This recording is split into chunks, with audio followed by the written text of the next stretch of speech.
Crucemos a la otra orilla. Bienvenidos nuevamente a este podcast Crucemos a la otra orilla.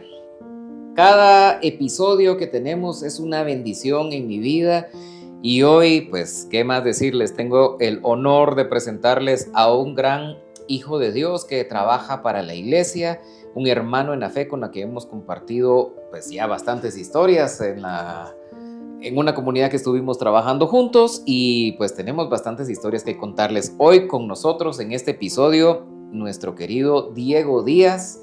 Gusto en recibirte, gusto en tenerte en este podcast y sobre todo el enorme privilegio que me das de poder compartir con vos esta tarde. ¿Cómo estás, Diego? Bien, gracias a Dios. Justamente dando gracias a Dios porque teníamos tal vez, casi el mes, 2-3 semanas de estarnos que si, ¿cuándo grabamos? Y la pasamos para otro día, que no sé qué, que no sé cuándo. Pero bueno, ahí sí que como dice la palabra de Dios, este es el día que ha hecho el Señor. Correcto. Así mismo, Dieguito. Déjenme contarles un poco quién es Diego. Es un profesional, licenciado en diseño gráfico, egresado de la Universidad Rafael Landívar de Guatemala, que es de los jesuitas, con una formación católica. Y Diego, luego de haber cerrado su carrera universitaria, se dedica a trabajar, no para Guatemala, porque en algún momento dado nos estarán escuchando amigos de otro país. Diego trabaja para la Arquidiócesis de Detroit como el diseñador gráfico senior y también hace trabajos freelance para, muchos lo conocerán, para el obispo Barron, allá en Estados Unidos. Entonces Diego tiene una carrera profesional bien interesante, pero para poder dar contexto de quién es Diego, de dónde viene, yo te pido que por favor le cuentes a la audiencia quién es Diego Díaz. Esa es una muy buena pregunta. Bueno, pues la verdad es que siempre cuesta un poco como responder a esa pregunta porque en algún momento vi, no sé si se recuerdan de la película esta de Anger Management, donde está Jack Nicholson y Adam Sandler, y entonces él está recibiendo como esa terapia y le pregunta, ¿quién eres tú? Y él empieza a mencionar, yo me dedico a esto, no, pero eso es a lo que te dedicas, no, pero ¿quién sos tú? Hasta que lo lleva al límite. Entonces tengo eso tan ahí que digo, no sé qué decir, pero digamos que, guatemalteco, soy el hijo menor de una pequeña familia de 4. De hecho, toda mi familia no es tan grande. Recién casado, más o menos, 2 años de estar casado.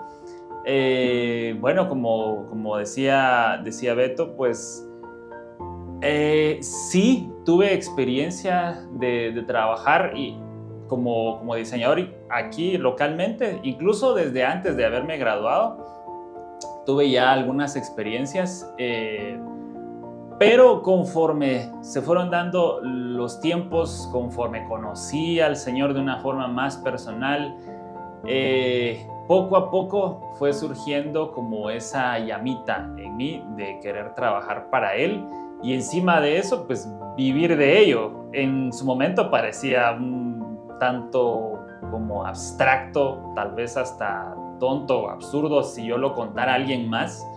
Era como, pero ¿y qué? ¿Una parroquia te va a pagar? ¿Te va a pagar de las ofrendas o cómo está el asunto? Claro. Pero sí, fue todo un discernimiento que tal vez ahí lo vamos a platicar más adelante, pero sí, yo creo que no sé qué más decir. Ahí sí que, un hijo de Dios que está aprendiendo a confiar todavía más en Él. Qué bonito, qué bonito. Diego lo conocí yo hace, hace ratos. 2012 tal vez, por ahí. Más, sí, 2012, por ahí, 2011, por ahí. En una comunidad, siendo todavía un jovencito. Sigue siendo joven porque le llevo buena diferencia de edad, pero un jovencito y trabajando para un grupo de jóvenes. Luego se quedó a cargo de ese grupo de jóvenes y ha pasado ya algún tiempo. Un buen tiempo, sí. Pero de pronto en estos episodios me gusta contar porque hay detalles que yo no conozco también de todos, a pesar que he trabajado con ustedes y he estado a cargo. Pues no entramos a detalles, pero la audiencia es importante que sepa cómo Jesús llega a tu vida, cómo Dios te hace un llamado. El contexto de este versículo de Marcos 4:35 en el capítulo número 3 es el llamado a los apóstoles. Y dice la palabra que Jesús llamó a los que él quiso, pero algo curioso es que dice, y vinieron a él. ¿En qué momento sentís ese llamado a conocer a Jesús? Que puede ser pequeño, no sé, y después venir a él, pero ¿en qué momento sentís ese llamado y venís a él? De alguna forma, creo que siempre, ahí sí que no porque yo sea bueno, sino porque Dios es bueno, por pura misericordia, siento que de alguna manera desde pequeño siempre tenía como cierto, en el buen sentido de la palabra, ¿verdad? Cierto temor del Señor. Hay una parte de mi niñez en donde es mi abuelito, que en paz descanse,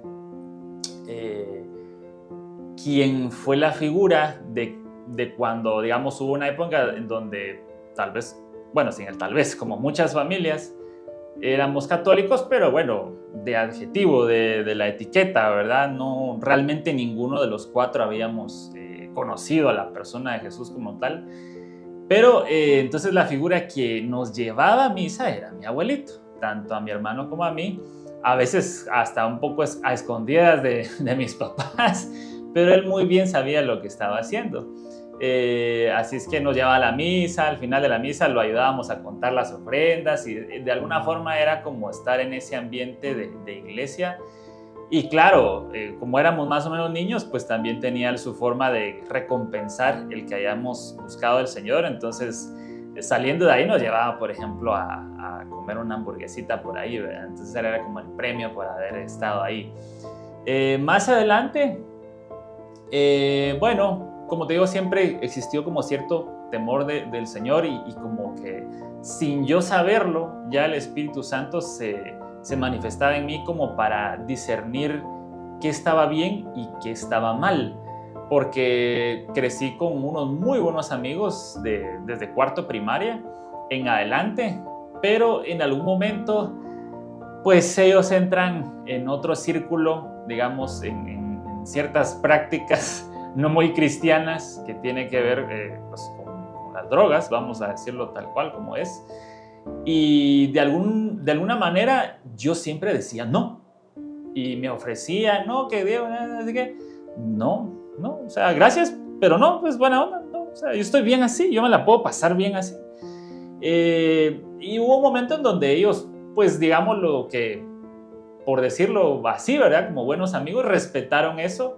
Y siempre que nos juntábamos era como, bueno, a Diego no le decimos nada porque ya sabemos cómo es él, ¿verdad? Pero hubo un momento en donde dije yo, bueno, yo ya veía que al final nuestras reuniones, al final terminaban en eso, ¿verdad? Y yo era el único que se quedaba ahí pimponeando sus conversaciones, ya ellos en un ambiente interestelar, ¿verdad? y yo así como, hubo un momento donde yo dije, ¿y qué estoy haciendo aquí? O sea, qué buena, o sea, ya estos amigos no eran digamos, esas personas con las que yo había crecido y compartíamos cosas muy sanas, nos juntábamos a jugar fútbol ahí en el colegio o venían a mi casa a jugar Nintendo, ya no eran ellos, ¿verdad? Entonces tenía que aceptar eso.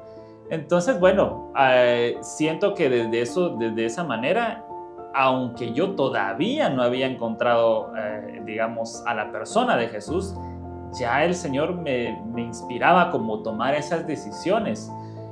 Y de ahí, bueno, por ahí entre bachillerato y mi primer año de universidad, a mí quien me llevó a los pies del Señor, digamos, a entrar a un primer seminario de vida en el Espíritu, mi primer retiro, no fueron cosas como muy dramáticas, digamos, según pueden haber otros testimonios, ¿verdad? No es que una adicción y que esto, un accidente dramático, no, en realidad era un drama para mi edad, de mi primera relación de noviazgo formal, digámoslo así, había durado un par de años, de esas relaciones donde uno dice, ¿qué estaba pensando? Pero en ese momento uno está, bueno, está enamorado y bueno, las hormonas y esas cosas. Entonces, bueno, al final se sabe que la relación pues ya no funciona Y yo me quedo pues muy triste, ahí sí que al final con un corazón quebrantado. Entonces mis papás habían notado como, bueno, Diego le está costando esto, ¿verdad? No está manejando del todo bien eso, ha estado como muy indiferente, muy apático, triste, pues nadie quiere eso para sus hijos, ¿verdad? Entonces resulta que para ese tiempo mi mamá ya estaba en la comunidad, ya había conocido al Señor. Entonces ahí sí que muy como buena mamá, ¿verdad? Por intercesión de ella, digamos, o intervención de ella, fue que mi hijo, váyase a este retiro, ¿verdad? Y yo accedí. Total, dije, bueno, no sé ni a qué voy a ir, no sé cómo es un retiro, no sé cómo, menos sabía yo que se iba a tratar de un seminario de vida en el Espíritu. Nada, cero, ¿verdad? Así es que dije, bueno, vamos, ¿verdad? Y a ver qué me depara la vida. Entonces, entrando, siempre recuerdo esto que una servidora, a la que quiero mucho, es como de esas mamás espirituales que he tenido en la comunidad. Yo ni sabía qué era eso, por supuesto, pero antes de entrar al salón, esta servidora le dice a mi mamá, este patojo va a salir con don de lenguas. Y yo así, ¿qué será eso? No tengo la más remota idea, pero vamos a vivir el retiro. Y fue un retiro increíble. Recuerdo que, obviamente para tuitearlo, ¿verdad? Para resumirlo, no se puede contar todo el retiro, pero al final, cuando existe un momento de oración, de fusión del Espíritu Santo, cosa que yo jamás había vivido, no conocía, empiezo a experimentar cosas ya sensoriales, pues, de la presencia del Espíritu Santo, no el concepto del Espíritu Santo, sino cómo se manifiesta incluso tangiblemente. Y recuerdo que muchos caían en descanso, yo pues un poco asustado porque no sabía de qué trataba, aunque mis rodillas me estuvieran temblando, yo decía, ay no, yo no me voy a caer aquí. Y entonces, como quien no quiere la cosa, sin que me cayera así abruptamente, entre comillas, yo solito, sin que nadie me viera, me senté ya en el piso. Pero eso no impidió que la obra del Señor se siguiera dando. Estando ahí sentado, recuerdo que tengo unas visiones, todo era como, digamos, como en llamas, como que si todo fuera en fuego. Vi el rostro de Jesús, vi digamos, la figura del Espíritu Santo como paloma, siempre en fuego. Y a todo eso empiezo a identificar que como que mi boca ya no es la mía, ¿verdad? Como que algo raro estaba pasando con mi mandíbula, mi lengua, y yo no entendía qué es esto. Solamente me provocaba orar, y no en un idioma español, ni en otro idioma del mundo, sino en una lengua que, como bien lo había dicho esta servidora, proféticamente este patojo va a salir con don de lenguas. Y recuerdo que oré, no sé qué decía, ¿verdad? Porque para eso también habría que tener un carisma de interpretación, ¿verdad? Etcétera. No supe qué es lo que dije, pero sí me impactó mucho a tal grado, digamos, el pensar, ok, vengo yo con corazón quebrantado, no soy el más bueno o el más santo, y sin embargo el Señor, su Espíritu Santo, quiso tomar mi lengua y hablar a través de mi lengua. Eso me quedó tan claro y fue tan fuerte para mí esa experiencia, que a partir de ese día jamás pude volver a decir una mala palabra. No pude, o sea, ni me nacía proponérmelo, o sea, simplemente mi estilo de vida en ese sentido cambió abruptamente, porque eso se quedó grabadísimo. ¿Cómo voy yo a decir algo con esta misma boca con la que el Señor habló? O sea, no puedo, no puedo. También se potenció mucho esa parte de que a mí me cuesta decir mentira. O sea, aunque sean de las blancas que dice la gente, pero bueno, finalmente mentira es mentira. No soy bueno para mentir. Siempre eso termino, es bueno. Sí, siempre termino de alguna forma manifestando la verdad. Y bueno, entonces eso cambió, por supuesto. Ahí sí que ese fue un antes de Cristo y después de Cristo. ¿Qué edad tenías en ese momento? Más o menos, pero, o sea, lo que me encanta de tu historia Es prácticamente que es muy similar a la mía, donde yo inicié en la fe por mi familia. Yo no, en este podcast no he hablado nada de mi historia. Simplemente estaré dando algunos highlights a lo largo de los episodios. Pero me identifico mucho con eso, porque a mí quien me enseñó a rezar fue mi abuelita. Sí, Todas sí. las noches mi mamá hacía un EPS, que es un estudio privado para graduarse de la universidad, siendo químico farmacéutico. Entonces mi papá trabajaba de noche en un nocturno dando clases, y entonces yo me quedaba la semana con mis abuelos y el fin de semana con mis papás. Y ella era la que me instruía. Y similar, ¿no? Siempre fui a misa con mis papás todos los domingos, pero realmente hay un momento que marca un antes y un después, un encuentro personal con Jesucristo. Y bueno, en mi caso fue a los 16 años. ¿Cuántos años tenías cuando...? Fíjate que haciendo, sí, memoria, a ver si un poquito después, eso seguramente habré tenido entre 18, 19 años, más 19 por ahí, años. 19. ¿Cuántos años tenés para que la gente conozca un poco? Ya ahorita tengo 36, no, bueno, 35 a cumplir los 36, ya se me olvidó cómo la cosa, pero ya solo el hecho de que se me olvide cuántos años tengo ya dice algo. Sí, no, por supuesto, eso ya... Pero llevas más de 15 años sirviendo al Señor, o conociéndolo. Pues sí, y en ese proceso, como a cualquier... bueno, a todo esto, el contexto, obviamente, como se habrán dado cuenta, Diego inicia en una comunidad carismática, porque aquí tendremos invitados sí. de distintos carismas de comunidades.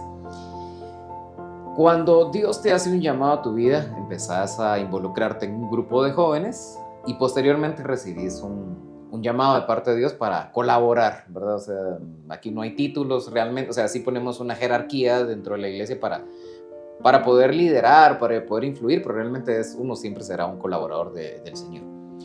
Empezás a colaborar en el Señor y sentís que en algún momento dado llegás a estancarte, porque la función de este podcast va más, ojalá, como lo mencionaba en capítulos anteriores, episodios anteriores, es ojalá y alguien diga qué bonito, me quiero acercar a Dios, pero va enfocado mucho a las personas que en el camino se han quedado, que llegaron a un momento de la vida donde se calmó. Y recuerdo que había una estadística antes que decía que en los grupos de jóvenes más o menos duraban las temporadas, las promociones, como 5 años, y luego venían los noviazgos, la universidad, y como que mucha gente en ese momento, en ese cambio de vida se queda.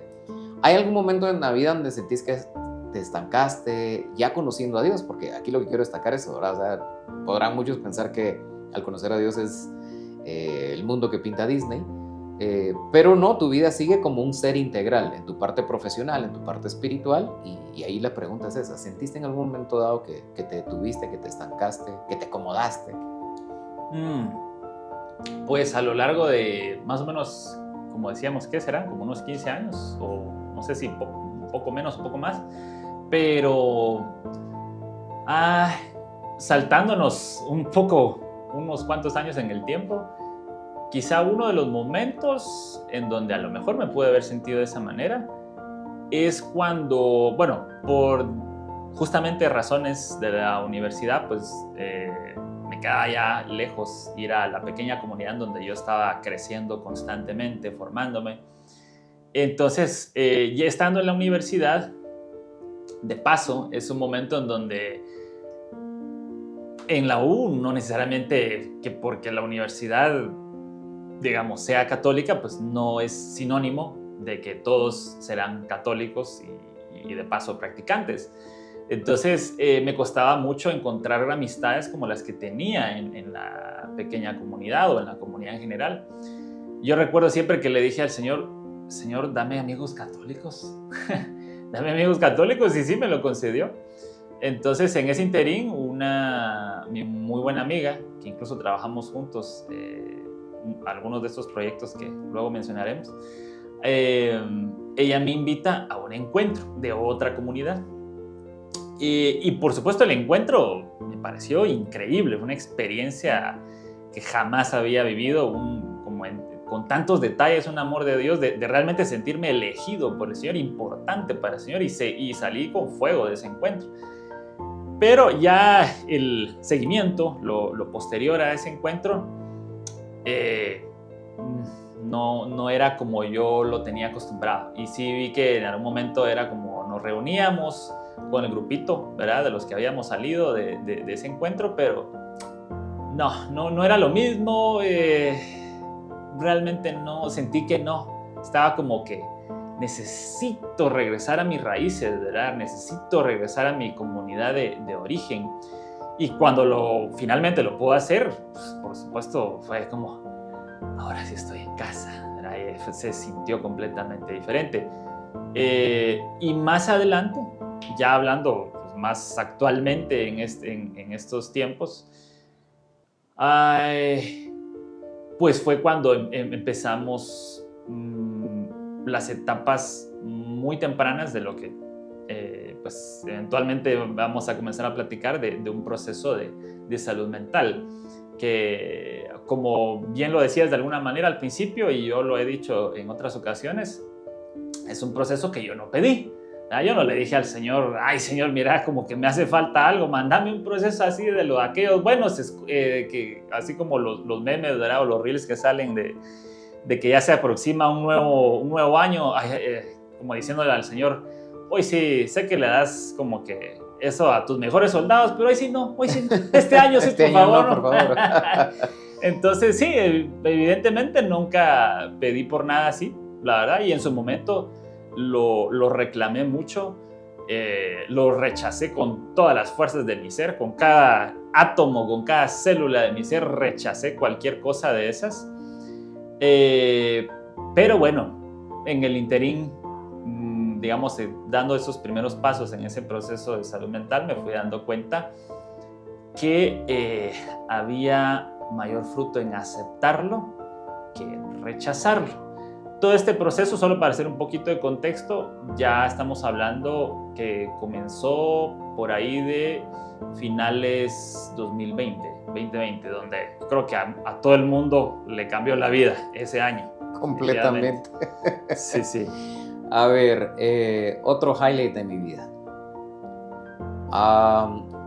En mis tiempos no se hablaba de esto cuando uno era joven, y hoy experimento, creo que los primeros indicios de salud mental por ahí a los 14 años, y pues yo tomo la osadía de atentar contra mi vida, y pues no resultó. Pues para el que no me conoce, pues de pronto en este podcast lamento si de pronto mi humor se vuelve un tanto gris o negro. Pero yo siempre hago la broma que mala hierba nunca muere, ¿verdad? Entonces aquí sigo, y para mí fue muy frustrante no poder hacerlo, no poder cumplirlo. Y bueno, después entro yo a la iglesia y empiezo pues activarme, pero eso no exime que en un momento dado uno tenga momentos de crisis emocional y que he tenido que tratar. Dicho sea de paso, creo que ha sido importante en los últimos años. Compartimos la lectura, tanto Diego como yo, de la autora Marian Rojas y algunos títulos similares, donde nos ha tocado aprender. Y ya que Diego lo abordó, yo creo que este episodio, para tú que nos estás oyendo, es el tema central. Porque Dios te manda a cruzar una orilla importante. Cuando te dice, crucemos la otra orilla, en este caso particular de la salud mental, estás hablando de hace 4 años atrás, según lo que comentaste. Quiere decir que ya eras un hombre constituido, que ya no, como diría San Pablo, se alimentaba de la leche espiritual, sino que ya comías alimento sólido, dirigiendo una pequeña comunidad, viendo milagros, porque me consta que viste milagros de sanación, milagros de conversión, y en eso llega a tu vida un momento tan difícil como un tema de salud mental, y te toca embarcarte con Jesús hacia otra orilla. Entonces, pregunta, Diego, ¿cómo es vivir ese proceso? ¿Qué se siente? Incluso de frustración en un momento dado, de saber que estás dentro de la iglesia sirviendo. y aquí, como estás diciendo, hace 4 años, no solo estás trabajando espiritualmente, dirigiendo una pequeña comunidad, sino que también profesionalmente trabajas para la iglesia, literalmente, ¿verdad? Porque estás apoyando una arquidiócesis. ¿Cómo es vivir ese proceso? Bueno, para principiar, creo que muchas veces menciono que definitivamente no a nadie, ni entre comillas, por decirlo de alguna forma, ni a mi peor enemigo le desearía un proceso de este tipo, pero bueno, si el Señor lo cree en su infinita sabiduría conveniente, pues bueno, ahí sí que tal cual como le dijo el Señor en el huerto de Getsemaní a Dios Padre, si puedes pasar esta copa de mí, excelente, buenísimo, pero que se haga tu voluntad. Entonces hay un momento donde por supuesto toca aceptarlo, pero justamente los inicios de cuando comienza uno a experimentar.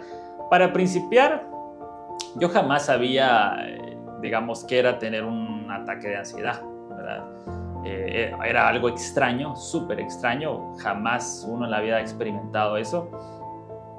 Así es que de alguna forma naturalmente causa cierto temor, porque al final es un temor a lo desconocido. No tenía yo herramientas de nada, no había leído ni Marian Rojas Estapé, ni qué podcast, ni nada. Entonces justamente cuando comienza a ser un poco más evidente que, ok, eso es como cuando uno está enfermo, bueno, no sé, de algún tema digestivo o qué sé yo, o respiratorio, pues hay momentos donde uno dice, ok, esto no se va con una pastilla, ¿verdad? No se va con un acetaminofén, no, aquí hay que ir al médico. Entonces, en este caso, yo ya por otros temas de adolescente ya había recibido una terapia psicológica a mis 15 años de edad. Entonces, era como... Tenía más de 30 años, ¿verdad? Pero era por decirlo así, era como 15 años después, nuevamente estamos en ese modo, ¿verdad? De recibir terapia. Y en esas primeras etapas sí me ayudó bastante esta psicóloga, amiga de mi mamá. De alguna forma hace que todo sea un poquito más familiar, más cálido, ¿verdad? Como ese volver a entrar en ese mundo de la psicología, y también católica, es muy importante. Entonces, pero conforme va pasando el tiempo, si bien sí me ayudó bastante, no fue suficiente. No fue suficiente porque muchas cosas persistían por mucho que yo tomara las herramientas o recordara todos aquellos ejercicios en donde sanamos varias heridas. Era seguirle más para adelante, ¿verdad? Pero justamente ahí es donde se venían como ciertos prejuicios, porque creo que, y así se lo decía a una amiga que para su tesis de universidad, que justamente tiene que ver con psicología y catolicismo, me hacía preguntas que tienen que ver con el tema. Yo le decía, ¿cómo es eso que hasta ahora y generacionalmente ya hay más apertura para hablar de estos temas? Claro, a ciertas edades, porque digamos, de edades como de mis papás, tipo 60, 65, algo así, para atrás, sigue siendo un tema no tan cómodo, no cualquiera, digamos, siempre hay como una pared, un cierto rechazo, mostrarse como reacio a decir, yo necesitar psicólogo. Y no digamos cruzar la brecha y decir, yo necesitar psiquiatra. Correcto. Cuando te dicen la palabra psiquiatra, asusta un poco, porque, digamos, uno tiene... Asocia con loco. Exactamente, uno tiene en su mente lo que uno ha creído, incluso hasta de pequeño, incluso en la sociedad, es un insulto. Eso es un insulto. O sea, necesitas de un psiquiatra. Si vos estás loco, vos que mandate con un psiquiatra, mano. Eso es, o sea, hasta es una forma de insultar, es una forma peyorativa de referirse a eso. Entonces, claro, ¿quién va a querer hacerlo? Nadie, naturalmente que nadie. Entonces, al principio, sí, no estaba tan cómodo con la idea, pero sabía que debía hacerlo, muy dentro de mí, incluso orándolo y platicándolo con mi esposa Majo. Sí, o sea, era como si hay que buscar esas posibilidades, esas oportunidades. En algún momento costó identificar, porque uno no tiene experiencia en eso, ¿verdad? O sea, es partir de cero y aquí a qué puertas vamos a tocar, a quién conocemos, no sé, ¿verdad? Finalmente, por bendita gracia de Dios, encontramos a un psiquiatra católico bastante practicante, predicador, que incluso sirve, digamos, las terapias que él da son parte de un apostolado que tiene una espiritualidad, obviamente es católica, pero con cierta especial devoción a María. Así es que de alguna forma, pues los engranajes fueron encajando y dijimos, bueno, pues creemos que aquí tiene que ser. Entonces nos dimos esa oportunidad, agendamos y tuvimos 2 primeras terapias presenciales. Y obviamente esa primera terapia fue como, de alguna forma, como terapia de choque, porque el doc, que ahora pues, con mucho cariño lo recuerdo y hablo de él, pero en ese momento hasta me cayó un poquito mal y me entró como miedo, pero él lo que estaba aplicando era una terapia de shock para, digamos, no maquillar la situación, sino él, pues, analizando, digamos, viendo cómo hablo, cómo me gesticulo, como todo, ¿verdad? Describiéndole todas las situaciones. Ahí sí que sin anestesia fue como, mire, usted lo que tiene es un cuadro de ansiedad. Hay 5 niveles de ansiedad, usted está en el nivel número 3, o sea que no estamos tan bien, digamos. Entonces estamos a solo 2 pasos de estar en una situación muy crítica. Entonces eso me quedó así como, ok, esperaba que me dijera algo más bonito, ¿verdad? Pero era como para chocar como de frente, ok, esta es la realidad y en base a eso vamos a trabajar, ¿verdad?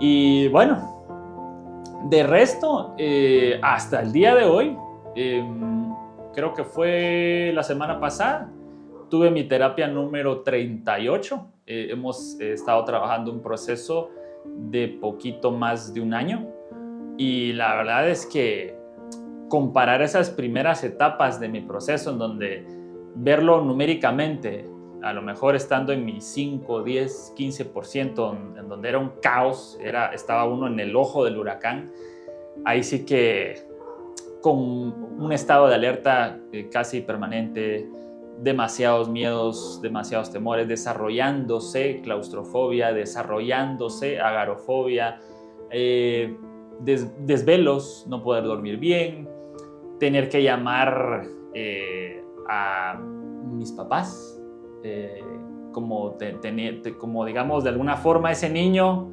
de dentro, ese niño interior como queriendo volver a tener ese respaldo, ese refugio, ese resguardo de sus papás, porque al final todo se juntó, al final fue proceso y al mismo tiempo era como estás formando una nueva familia, ya no estás, a mí incluso me costaba como referirme como a la casa de mis papás. Al principio yo siempre decía, sí, es que allá en mi casa. y mi amigo me decía, no, ya no es tu casa, no, era de la casa de tus papás. Pero entonces al mismo tiempo me costó mucho como ese cambio de realidad, ese desarraigo, por así decirlo, como que quitar mis raíces de ahí y meterlas en una nueva historia en paralelo de mi proceso, ¿verdad? Entonces yo creo que realmente se juntó todo, pero bueno, la verdad es que nuevamente comparando esas primeras etapas versus a cómo estoy hoy, que el viaje todavía continúa, esto no se ha acabado, estoy en un 80%. La idea es no llegar al 100%, la idea es llegar al 150%, ¿no? Pero en eso estamos y claro, ahora puedo decir que no soy el mismo que era no solo en las primeras etapas, sino durante toda mi vida. Justamente escuchaba yo en algún momento a este psicoterapeuta Gustavo Mejía, que tiene otro muy buen podcast, que digamos lo que sale de uno en esas primeras etapas de un proceso de ansiedad es como ese anhelo, esa añoranza por el pasado, decir, es que yo quiero estar como antes, yo quiero así como antes, pues, que yo vivía normal, entre comillas, ¿verdad? Como toda la gente, como todas las personas que no tienen ansiedad, que esto, que lo otro. Yo añoraba mucho ese antes del proceso. Pero él decía esto, o sea, en realidad no se trata de volver a ser como antes, porque ser como antes te llevó a este estado de ansiedad. Entonces no se trata de que el proceso te va a volver a llevar a ser como antes, sino más bien te va a volver ahí sí que te va a sacar hacia la otra orilla y te va a permitir acercarte mucho más a la mejor versión de uno mismo, que es la que el Señor ha pensado para mí desde la eternidad. Totalmente de acuerdo. Y esa es la idea de este podcast. La verdad es entender cómo embarcarnos en una situación difícil donde ya estamos acomodados, pero viene ese reto de cruzar hacia la otra orilla. Claro, en este momento yo mientras nos compartías esto pensaba y decías esto el 80%, me imagino que estás en esa etapa de Rodrigo de Triana, decir tierra a la vista, ¿verdad? Y estás viendo Sí. la otra orilla, has pasado un momento difícil y solo quisiera ahondar en algo para de pronto alguien que está pasando este proceso nos está escuchando. ¿Cómo te autocriticaste, te autojuzgaste en tu servicio a Dios, en seguir a Dios? Si hubo algún momento en el que ya no querías continuar o qué sensaciones vienen, porque por un lado estás viviendo un proceso, pero por otro seguías liderando una pequeña comunidad de jóvenes. No terminaba eso, ¿verdad? Sí. Así que de alguna forma, y eso me decía mi mamá, ella también pasó por un proceso de ansiedad hace unos cuantos años atrás. Me decía, es que claro, uno quiere que el tiempo, el mundo, todo se detenga con uno. Pero no funciona así, ¿verdad? El mundo pues sigue trabajando, es uno el que se detiene, el que hace la pausa hasta cierto punto. Y en cuanto a esto de ¿cómo se llama? Del liderazgo y todo eso, pues sí, al principio siento que sí me costó, sobre todo porque se habían desarrollado, como te decía, este tipo de fobias. Entonces costó como, digamos, yo quería hacer muchas cosas, pero me costaba, ¿verdad? Sobre todo si estábamos hablando de servicios que eran fuera de mi casa, ¿verdad? Ir a donde antes había ido, pero ahora me costaba un poco más, mucho más. Y era ahí sí que un salto de confianza en el Señor. Entonces sí costaba al principio. Hubo un momento, pero no es en estos momentos como bien lo decías, ¿verdad? Que ya estamos casi que llegando al puerto seguro, ¿verdad? Sino mucho antes, que de alguna forma como el verse uno como imposibilitado o paralizado o no poder hacerlo, de alguna manera, pues, o no como antes, sí llegó a acercarse como muy sutilmente una nubecita como de falta de ilusión por la vida. Esa parte, ahí es donde justamente el doc dijo, vamos a ver si consideramos entonces algún medicamento, porque claro, lo primero que quiere hacer, pues como finalmente es un médico, ¿verdad? Entonces quiere salvaguardar la vida, ¿verdad?, de las personas para poder seguir trabajando con ellas. Pero siempre el doc era así como, pero esperemos un momento, vamos a ver. No quisiera hacerlo, pero esperemos. Gracias a Dios no se dio, a través de muchos ejercicios, muchas tareas increíbles que me cambiaron la vida. Ahí sí que eso fue lo bonito y sigue siendo lo bonito de mis terapias, que no solo son herramientas psicológicas, sino que hay mucha fe inmersa en cada terapia.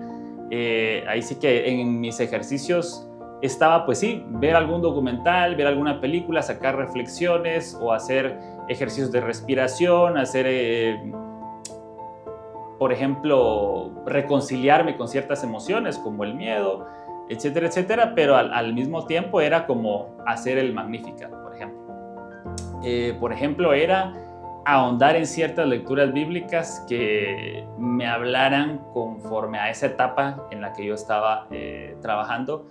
Así que, pues por supuesto fue increíble, pero sí experimenté eso incluso hubo una noche que como pequeña comunidad estábamos viendo nosotros, somos fan de The Chosen, y entonces creo que fue en la tercera temporada, si no estoy mal, pero es cuando el Señor se encuentra con, no sé si es Santiago el menor, pero entonces es cuando Jesús ya los está enviando de 2 en 2 a servir, ¿verdad? Fue como, bueno, ya recibieron de mí, ya les enseñé, ya los formé, ahora vayan, ¿verdad? De 2 en 2. Entonces en una de esas, en un como callejoncito, se encuentra este discípulo con Jesús, y este discípulo se acerca así como con penita, ¿verdad? Así como que tocándose sus dedos, así como con pena, con vergüenza, diciéndole al Señor, Señor, es que yo te quiero preguntar algo, ¿verdad? Así como, o sea, entiendo pues que nos estás enviando a servir, que nos estás enviando a sanar incluso en tu santo nombre, ¿verdad? Enfermedades o expulsar demonios y hacer maravillas como tú lo quieres, ¿verdad? Como tú nos estás capacitando. Pero como quien dice, a mí me da un poco de pena que, ¿cómo te lo explico?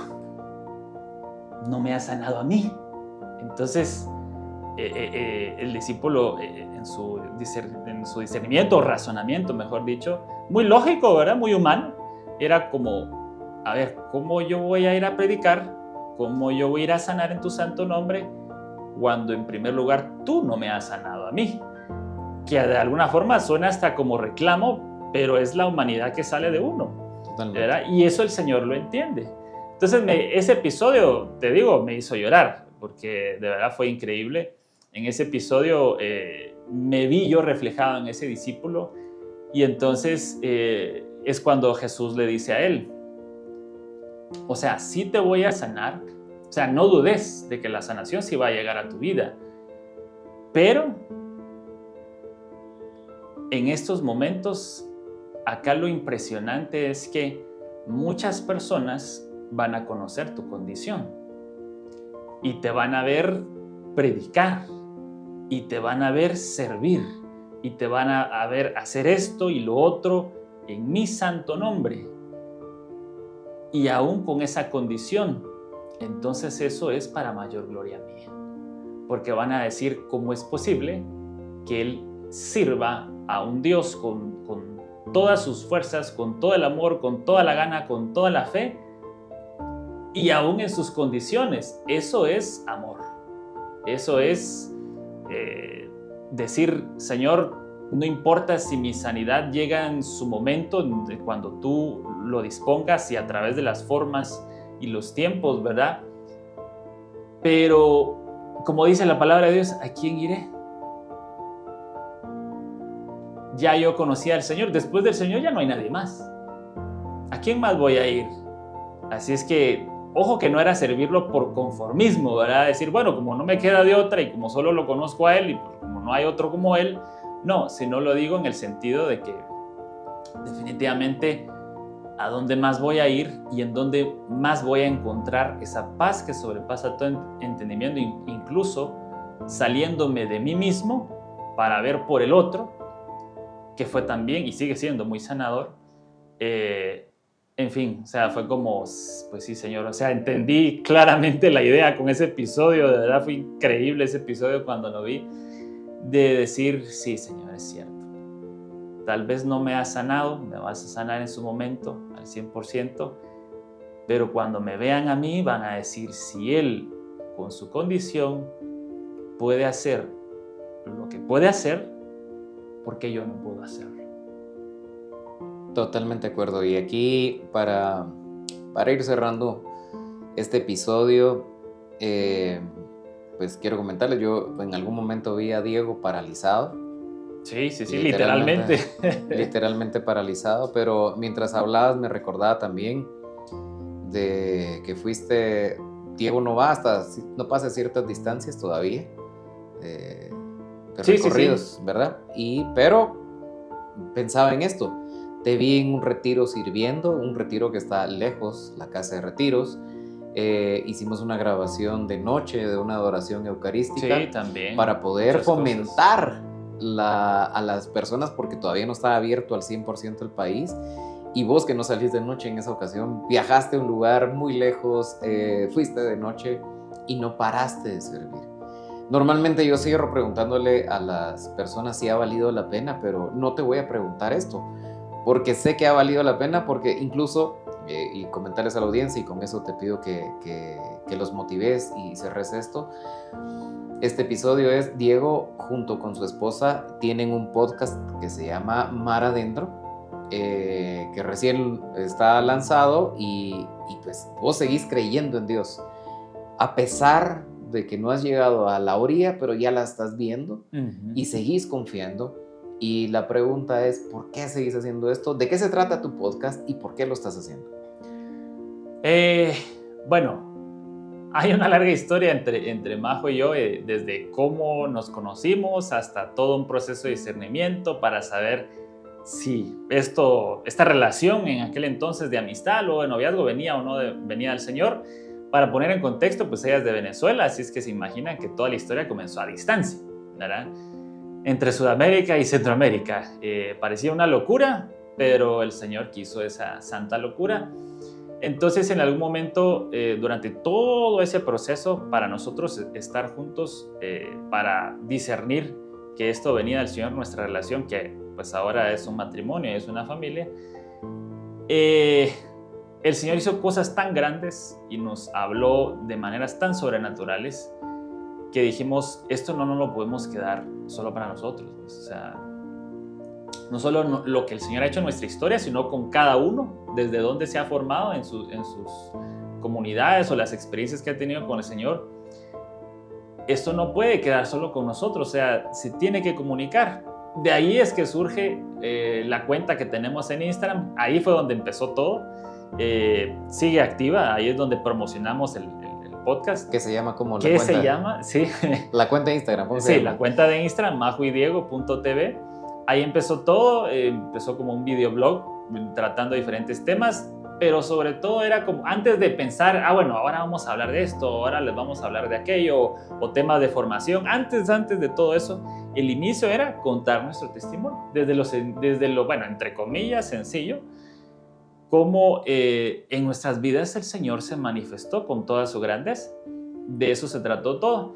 Más adelante, todo comenzó con puro video y contenido gráfico, pero de cierto tiempo para la fecha nos dimos cuenta que cierto modo de poder llegar a la gente estaba cambiando. Digamos, hoy por hoy solo hay un selecto grupo de gente, y depende del contenido, que se engancha con videos largos. De lo contrario, sobre todo jóvenes o jóvenes adultos, que es a donde nosotros queremos llegar, los videos tienen que ser súper cortos. Entonces, más bien pensamos en un podcast porque es algo que de cierto tiempo para acá se ha vuelto tendencia, y en donde descubrimos que ahí la gente, aún siendo joven, se entretiene bastante, consume mucho ese tipo de contenido en ese formato, porque de alguna manera no tiene que estar viendo, solo escuchando. Las personas pueden estar haciendo ejercicio, pueden estar tomando un café, pueden estar trabajando, pueden lo que sea, y no se están perdiendo de lo que se está contando. Entonces, pues sí, ya estrenamos la primera temporada de Mar Adentro. Estamos próximos a grabar el 4º episodio, ya hay 3 disponibles en Spotify. Como hay mucha gente que también, amistades, ¿verdad? Familia, que quería escucharlo, por ejemplo, desde Venezuela, resulta que en Venezuela no funciona Spotify. Entonces, bueno, para nosotros todo esto de un podcast, de hacer un podcast, ha sido nuevo. Entonces hemos tenido que aprender incluso cómo replicarlo en otras plataformas. Hoy por hoy, gracias a Dios, ya está también en YouTube, en YouTube Music, y hasta en Amazon Music, para que no exista excusas de que en mi país no se puede y esto y lo otro. Entonces, bueno, ahí hablamos de muchas cosas. Perfecto, Dieguito. Muchas gracias por compartir tu historia con nosotros, por ser vulnerable y poder animar a otros a embarcarse en la iglesia con Jesús a cruzar la otra orilla. Así es que gracias a todos por dedicarnos este tiempo para escuchar este episodio, de pronto de camino a casa o ya en casa. Y recuérdate por favor de compartir este episodio con aquella persona que sabes que está atravesando un momento tan difícil de salud mental. Y recuerda que crucemos a la otra orilla juntos. Que Dios te bendiga.